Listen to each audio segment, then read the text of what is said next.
Nampak? Dua orang otai-otai ni kerja. So, memang tak ada safety. Hanging, tak ada kesedaran. Ini kerja-kerja lifting. Bayangkan, kerja dalam keadaan yang berbahaya. So, tapi inilah yang berlaku. So, bagaimana untuk kita mengawal keadaan ini?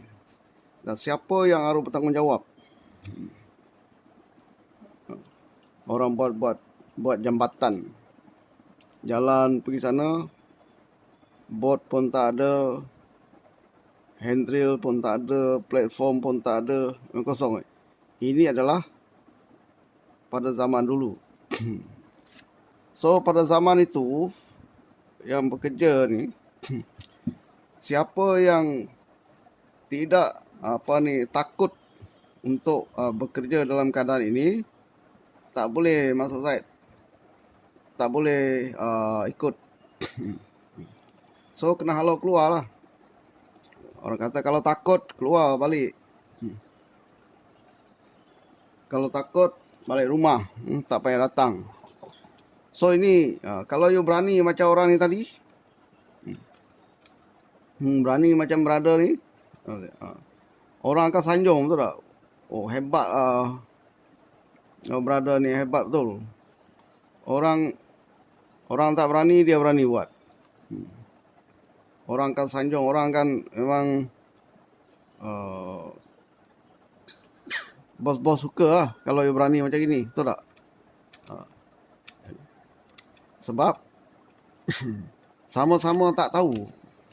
Sebab tak ada orang ajar kesedaran tu. Makin hebat you kerja, makin risiko, makin bahaya you sanggup bekerja macam tu, maka orang makin sanjung. Saya ni bekas pekerja tahun 80-an, kerja kontrak. Pakai topi kebun, pakai kasut Adidas getah tu. Memang memang macam tu. Tak ada orang kata, oh, kerja pakai safety. Kasut leather tu pakai pergi bandar. Ya. Kasut safety. Kita pakai biasa sarung tangan jauh lah.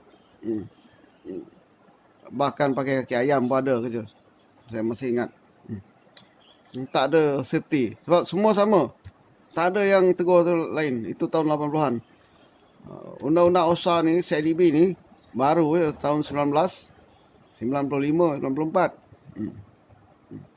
Jadi, kita bersyukur pada zaman ini, kita sudah ada undang-undang. Kita sudah ada undang-undang yang melindungi pekerja. Yang melindungi tuan-tuan, melindungi kita semua semasa kita kerja. Dulu tak ada.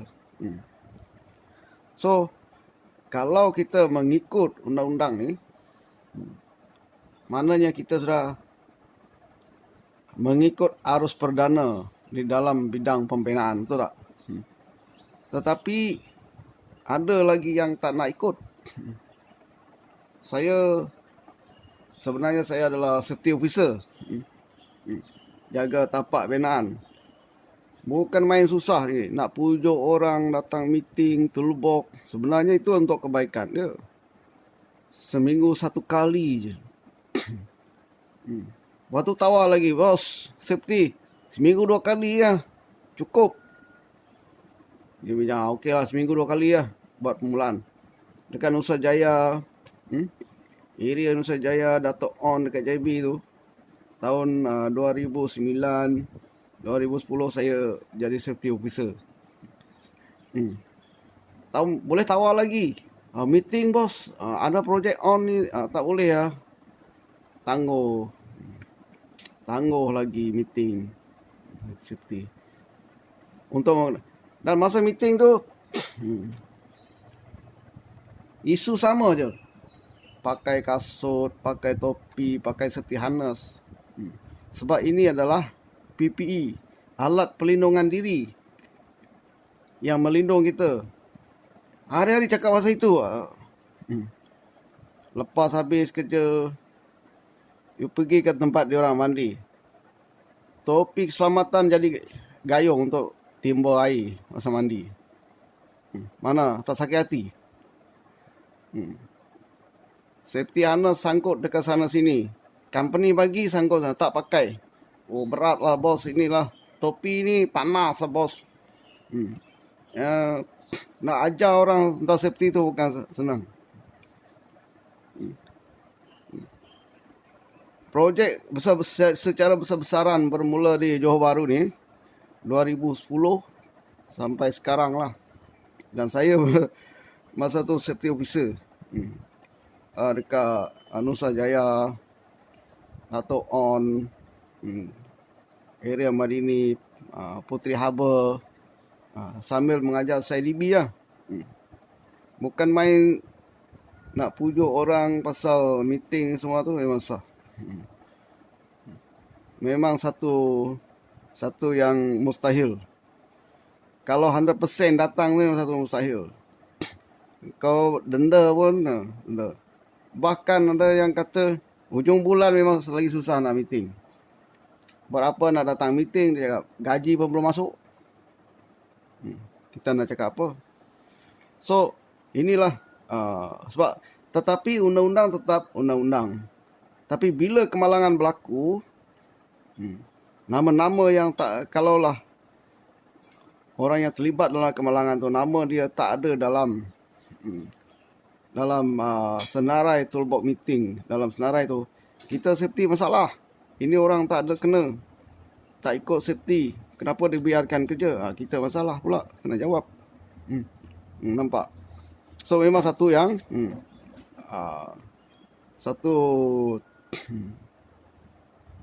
pekerjaan ni pekerjaan yang mulia, jadi safety officer ni. Tetapi itulah cabaran dia tadi. Orang tak faham. Orang ingat safety ni tak ada kerja. So daripada situ bila banyak berlaku kemalangan, maka kerajaan Malaysia mulakan undang-undang KKP, Undang-Undang Keselamatan dan Kesihatan Pekerjaan. Kemungkinan undang-undang Akta Kilang dan Jentera ni diserapkan ke dalam, mungkin sudah diluluskan sekarang, diserapkan ke dalam Akta Keselamatan dan Kesihatan Pekerjaan 1994. Okey. Kalau kita lihat pada zaman dulu, mula orang kerja memang sudah lama. Tengok orang buat piramid, orang buat Great Wall of China, macam mana? Ada safety tak? Tak ada kan? Semua pergi sana sini kelang kabut. Ada yang mati terus kubur terus. Bahkan di negara kita sendiri pun orang buat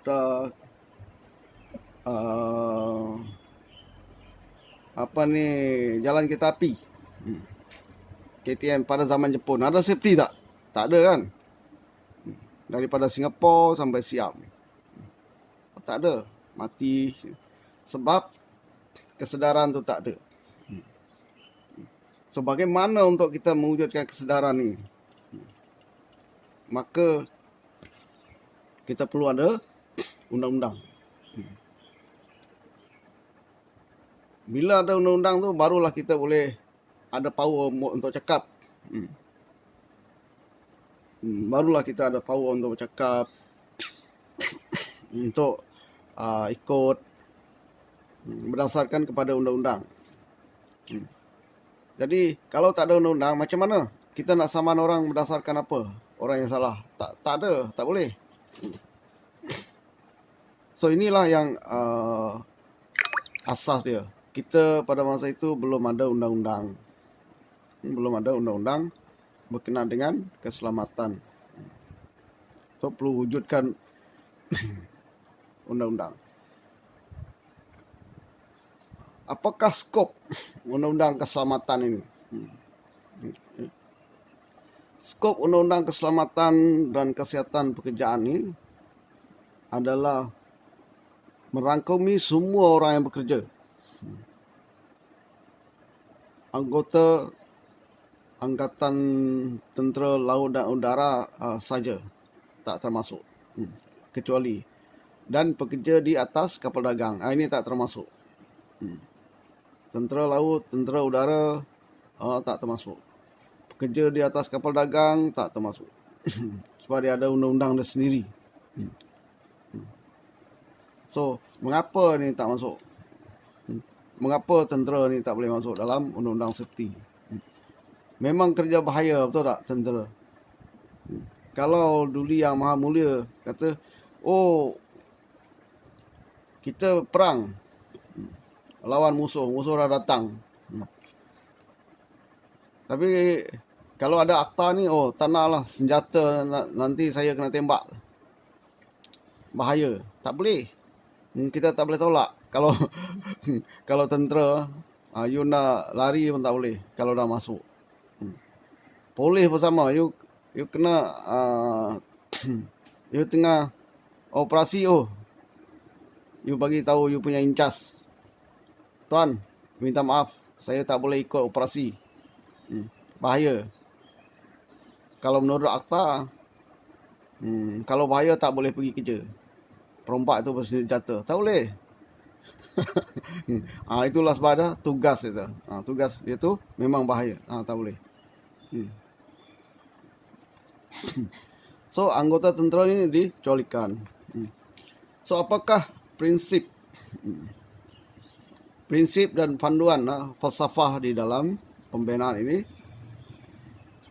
Kewajipan bagi memastikan keselamatan dan kesihatan di tempat kerja terletak pada mereka yang mewujudkan risiko. Siapa yang mewujudkan risiko? Orang yang mewujudkan risiko adalah majikan. Kerja kita itu, kerja kita itu risiko. Semua kerja ada risiko. Bukan kerja construction saja ada risiko. Sebenarnya khusus safety ini penting untuk semua orang bekerja. Penting mengikut tahu OSHA ni. Semua orang yang bekerja perlu mengikuti khusus OSHA. Maksud saya bukan khusus CDB lah. Kalau nak tahu tentang OSHA dengan lebih lanjut, maka tuan boleh ikut khusus hadir dalam khusus CDB ni dapat sijil saja. Maknanya tuan-tuan sudah tahu berkenaan dengan keselamatan bagi kawan-kawan yang nak mengetahui kepentingan dia. You kerja di hospital perlu safety tak? Perlu. Kerja sebagai cikgu perlu safety tak? Perlu. Semua bidang perlu. Kerja bank perlu safety tak? Perlu. Kecuali anggota tentera dan orang yang bekerja di atas kapal dagang, semada kapal terbang ataupun kapal laut. Itu. Tetapi orang yang membina kapal tu, macam orang yang kerja dekat MSC Pasir Gudang kan, itu perlu. Tapi pekerja di atas kapal dagang tu tak. So itulah skop pembinaan, skop safety ini merangkumi semua mereka yang bekerja dengan risiko dan orang yang mewujudkan risiko. Orang yang bekerja dengan risiko pekerja. Orang yang mewujudkan risiko itulah kerja kita tu. Siapa yang mewujudkan risiko? Majikan, bos-bos ataupun serikat-serikat. Semua harus mengikuti OSHA. Termasuklah pekerja-pekerja kerajaan. Pekerja-pekerja kerajaan, semua jabatan. Jabatan pendidikan, kementerian, semua kementerian sepatutnya mengetahui OSHA ni. Mengetahui OSHA. Bagaimana untuk kita. Tapi sebenarnya yang paling tak ada mengikut khusus OSHA ni adalah orang-orang kerja kerajaan lah. Sebab kerja dia senang. Orang majlis ke, orang dekat kerja-kerja kerajaan lah. Sebab kerja dia senang. Tapi dia tak tahu bahawa skop OSA ni tadi melingkupi semua bidang pekerjaan. Kecuali tentera dengan orang yang kerja di kapal lah. Bahkan ramai kata kita tak perlu OSA sebab kerja kita tak berbahaya. Tak. So semua perlu. So satu hari nanti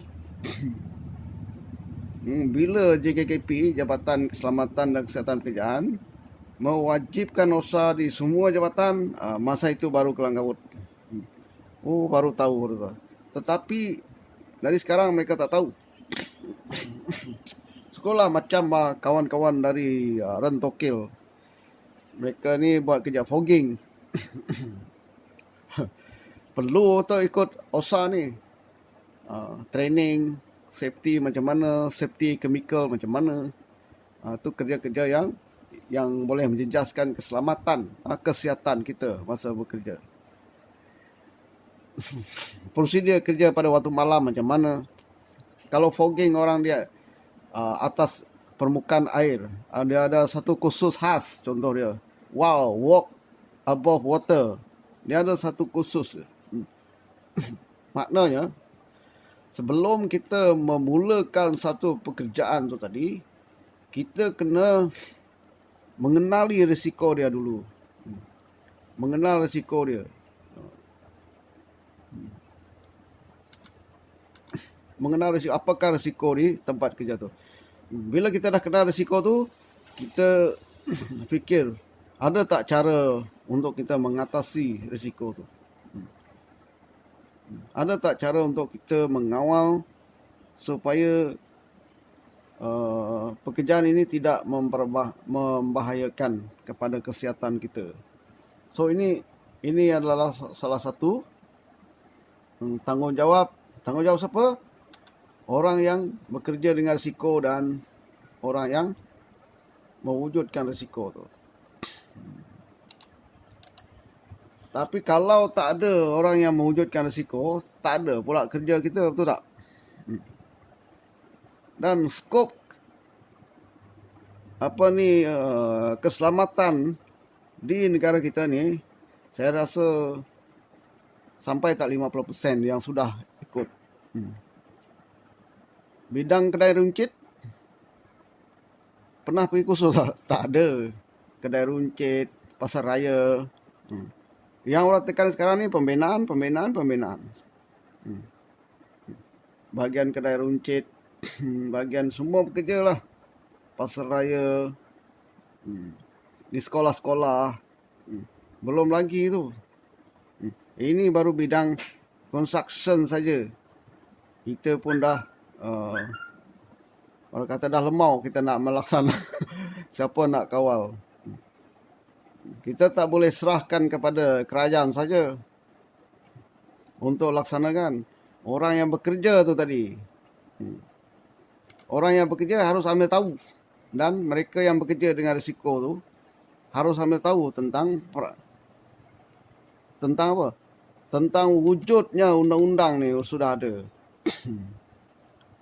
Kadang-kadang kita nampak dekat mana-mana lift kan, pasar raya, lift rosak, ambil bariket pun tak ada, ada lubang besar. Kalau orang jatuh, itu tanggungjawab pemilik bangunan, premis bangunan. Benda-benda macam ni, kalau dah berlaku kemalangan, baru kita sedar, baru kita tahu. Kita tak boleh kata, saya tak faham lah Encik, sekarang saya tahu ni ada OSA. Kemalangan dah berlaku. Tapi undang-undang sudah wujud 1994. Tak boleh. Tugas kita, kesedaran yang paling penting adalah orang yang mewujudkan risiko dan orang yang bekerja dengan risiko tersebut mesti menangani, mengambil langkah-langkah awal untuk mengadakan langkah-langkah keselamatan sebelum berlaku apa-apa. Kalau dah berlaku, dah selamat lah. Betul tak? Kalau dah berlaku, kita akan dikenakan tindakan undang-undang. Nanti kita akan tengok tindakan undang-undang. Okey. Tadi kita sebut berkenaan dengan tanggungjawab orang yang mewujudkan mewujudkan pekerjaan.